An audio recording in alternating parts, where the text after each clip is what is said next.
नमस्कार मित्रों, भगवान की महिमा गाथा चैनल में आपका स्वागत है। आज मैं महाभारत के सबूत बताने वाला हूँ।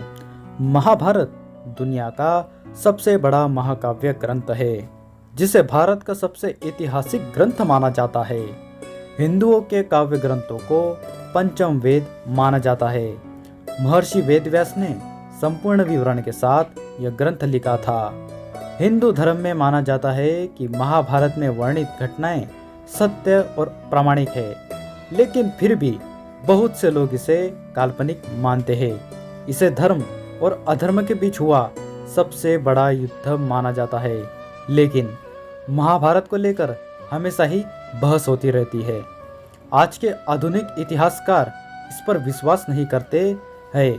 वही कुछ लोगों का यह अटूट विश्वास है कि महाभारत की घटनाएं वाकई में घटित हुई थी।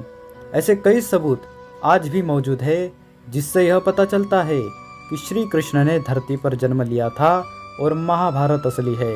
आज हम आपको महाभारत काल के सबूतों के बारे में जानकारी देंगे। नंबर 1, कुरुक्षेत्र की लाल मिट्टी। यह तो हम सभी जानते हैं कि महाभारत का युद्ध कुरुक्षेत्र में हुआ था, जो कि हरियाणा राज्य में स्थित है। कहते हैं उस समय भयंकर युद्ध में बहे खून की वजह से वहाँ की ज़मीन लाल हो गई थी। मित्रों, कई जगह तो यह भी उल्लेख मिलता है कि कई युद्ध ऐसे हुए थे कि खून की नदियाँ तक बह जाती थी, जिसमें योद्धा तक डूबे चले जाते थे। पुरातात्विक विशेषज्ञों ने भी माना है कि महाभारत की घटना सच थी। उस जगह पर तीरों और भालों को जमीन में गड़ा पाया गया है, जिनकी जांच में यह पता चला है कि यह 2800 ईसा पूर्व के हैं, जो कि लगभग महाभारत काल के समय के बने हुए हैं। 2, अर्जुन का चक्रव्यूह। आप महाभारत में अर्जुन के चक्रव्यूह के बारे में जानते होंगे, लेकिन आपको पता है इस चक्रव्यूह का जीता जागता सबूत आज भी मौजूद है। हिमाचल प्रदेश के हमीरपुर जिले के 16 सिंहवी धार के नीचे बसा राजनोड़ा गांव एक ऐतिहासिक स्थल के रूप में मशहूर है। यहाँ पर पांडव अज्ञातवास के दौरान रुके थे। इसी समय अर्जुन ने यहाँ पर चक्रव्यूह का ज्ञान प्राप्त करके उसे पत्थर पर बनाया था, जो आज भी यहाँ मौजूद है।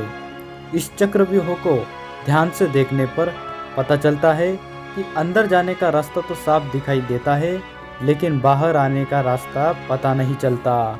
इस जगह को पीपलू किले के नाम से भी जाना जाता है। 3, ब्रह्मास्त्र और न्यूक्लियर हथियार। महाभारत में आपने ब्रह्मास्त्र नाम के भयंकर अस्त्र के बारे में सुना होगा। यह अस्त्र ब्रह्मा द्वारा धर्म और सत्य को बनाए रखने के लिए बनाया गया था, जो कि विनाशकारी परमाणु हथियार था, जिसको केवल दूसरा ब्रह्मास्त्र ही रोक सकता था। जो कि इसे चलाता है, वही इसे वापस लेने की क्षमता भी रखता है। रामायण में भी लक्ष्मण ने मेघनाद पर ब्रह्मास्त्र से प्रहार करने को सोचा, तो भगवान श्री राम ने यह कहकर रोक दिया था कि अभी इसका प्रयोग करना सही नहीं है, क्योंकि इससे सारी लंका नष्ट हो जाएगी और कई बेकसूरों की जान चली जाएगी। ब्रह्मास्त्र बेहद खास होता है, जिस कारण महाभारत और रामायण काल में यह सिर्फ गिने चुने योद्धाओं के पास ही होता था। रामायण में यह अस्त्र लक्ष्मण और महाभारत में यह द्रोणाचार्य, अश्वत्थामा, श्री कृष्ण, युधिष्ठिर, कर्ण और अर्जुन के पास था। श्री राम के पास भी यह अस्त्र था। यह अस्त्र पूरी दुनिया को नष्ट करने की ताकत रखता है। अमेरिका ने जे रॉबर्ट ओपेनहाइमर को परमाणु बम बनाने को दिया, फिर इसका परीक्षण किया गया। धमाके का परिणाम बिल्कुल ब्रह्मास्त्र की तरह ही था, जिसके बाद वैज्ञानिकों ने भी माना इस तरह का शस्त्र महाभारत में इस्तेमाल किया गया था। मित्रों, इसी अमेरिकी वैज्ञानिक ने महाभारत का मूल ग्रंथ पढ़ा था और ग्रंथ पढ़ने के लिए उसने संस्कृत भी सीखी थी। इसी के पश्चात उसे यह कल्पना आई कि ऐसा बम बनाना चाहिए, जिसका परिणाम यही हो जो ब्रह्मास्त्र के बाद आता है। श्री कृष्ण की द्वारिका नगरी। भगवान श्री कृष्ण को द्वारका का राजा कहा जाता है और महाभारत में इस बात की जानकारी मिलती है। यह नगरी जल में डूब गई थी यानी कि पूरा नगर ही पानी में समा गया था। जब यादवों का संहार हो गया था और अर्जुन उनकी पत्नियों को लेकर वहां से चले गए थे, तब मगरों ने तथा समुद्र ने इस नगरी को डुबो दिया था। ये एक अद्भुत बात थी। आपको जानकर आश्चर्य होगा, पुरातत्व विभाग को गुजरात के पास समुद्र के नीचे एक पुराना शहर मिला है और इसके सबूतों से यह पता चलता है कि यही द्वारका नगरी है जिसका वर्णन महाभारत में किया गया है। केदारनाथ का पशुपतिनाथ मंदिर। पौराणिक कथा के अनुसार जब महाभारत के युद्ध में पांडवों द्वारा अपने रिश्तेदारों का खून बहाया गया तो भगवान शिव उनसे अत्यंत क्रोधित हो गए थे। फिर श्री कृष्ण के कहने पर सभी पांडव माफ़ी मांगने के लिए निकल पड़े। गुप्तकाशी में पांडवों को देखकर भगवान शिव वहां से अदृश्य होकर अन्य स्थान पर चले गए। इस स्थान को केदारनाथ के नाम से जाना जाता है। फिर पांडव केदारनाथ भी पहुंच गए, लेकिन भगवान शिव उनके आने से पहले ही भैंस का रूप लेकर वहां उपस्थित भैंसों के झुंड में शामिल हो गए। पांडवों ने भगवान शिव की पहचान तो कर ली, लेकिन भगवान शिव भैंस के रूप में ही जमीन में समाने लगे। तभी भीम ने अपने बल से भैंस रूपी शिव जी को धरती में समाने से रोक दिया। फिर भगवान शिव अपने असल रूप में आ गए और उन्होंने पांडवों को क्षमा कर दिया। भगवान शिव का मुंह तो बाहर था, लेकिन उनका शरीर केदारनाथ पहुंच गया था। फिर जहां उनका शरीर पहुंचा वह स्थान केदारनाथ और उनके मुंह वाला स्थान पशुपतिनाथ के नाम से जाना जाता है। यह दोनों मंदिर आज भी मौजूद है। इसका मतलब महाभारत का युद्ध भी हुआ था। लाक्षागृह। महाभारत काल में लाक्षागृह की भूमिका भी अत्यंत महत्वपूर्ण मानी जाती है।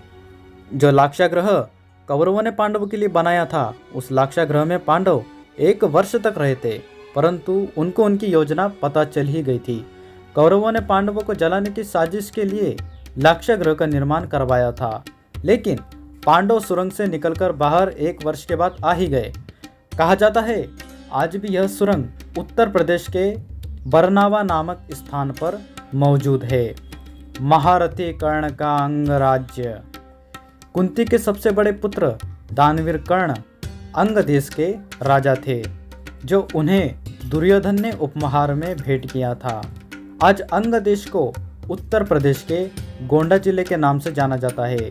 जरासंध द्वारा अपने राज्य के कुछ हिस्से को कर्ण को देने की बात भी कही जाती है, जो आज बिहार के मुंगेर और भागलपुर जिले के नाम से जाना जाता है। इन राज्यों का स्थान वही है जहां कल था। इसे चाहकर भी बदला नहीं जा सकता। इस बात से ही आप इसकी सच्चाई का पता लगा सकते हैं। श्रीमद् भागवत गीता। जिन्होंने भगवत गीता पढ़ी होगी वह यह भी जानते होंगे, इसमें ज़्यादातर श्लोक 2 लाइनों में लिखे गए हैं।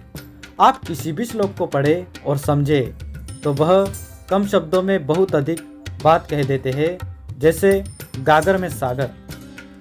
गीता में जो बात लिखी है वह किसी सामान्य व्यक्ति द्वारा नहीं बताई जा सकती है।